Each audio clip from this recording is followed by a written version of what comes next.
جب پہلے مہاجرین رسول اللہ صلی اللہ علیہ وسلم کی ہجرت سے بھی پہلے قباء کے مقام عصبہ میں پہنچے تو ان کی امامت ابو حذیفہ کے غلام سالم رضی اللہ عنہما کیا کرتے تھے۔ آپ کو قرآن مجید سب سے زیادہ یاد تھا۔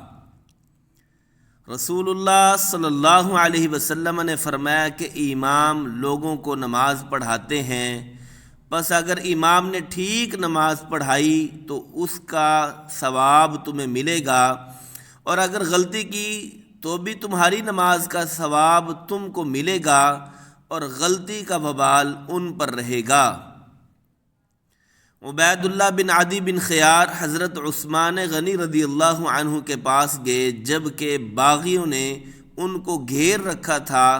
انہوں نے کہا کہ آپ ہی عام مسلمانوں کے امام ہیں، مگر آپ پر جو مصیبت ہے وہ آپ کو معلوم ہے۔ ان حالات میں باغیوں کا مقررہ امام نماز پڑھا رہا ہے، ہم ڈرتے ہیں کہ اس کے پیچھے نماز پڑھ کر گناہ گار نہ ہو جائیں۔ حضرت عثمان رضی اللہ عنہ نے جواب دیا، نماز تو جو لوگ کام کرتے ہیں ان کاموں میں سب سے بہترین کام ہے، تو وہ جب اچھا کام کریں تم بھی ان کے ساتھ مل کر اچھا کام کرو، اور جب وہ برا کام کریں تو تم ان کی برائی سے الگ رہو۔ اور محمد بن یزید زبیدی نے کہا کہ امام زہری نے فرمایا، ہم تو یہ سمجھتے ہیں کہ ہجڑے کے پیچھے نماز نہ پڑھیں، مگر ایسی ہی لاچاری ہو تو اور بات ہے جس کے بغیر کوئی چارہ نہ ہو۔ نبی کریم صلی اللہ علیہ وسلم نے ابو ذر رضی اللہ عنہ سے فرمایا، حاکم کی سن اور اطاعت کر، خواہ وہ ایک ایسا حبشی غلام ہی کیوں نہ ہو جس کا سر منقے کے برابر ہو۔ حضرت عبداللہ بن عباس رضی اللہ عنہ فرماتے ہیں، میں ایک رات ام المؤمنین میمونہ کے ہاں سو گیا۔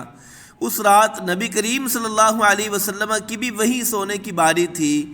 آپ نے وضو کیا اور نماز پڑھنے کے لیے کھڑے ہو گئے۔ میں آپ کے بائیں طرف کھڑا ہو گیا، اس لیے آپ نے مجھے پکڑ کر دائیں طرف کر دیا۔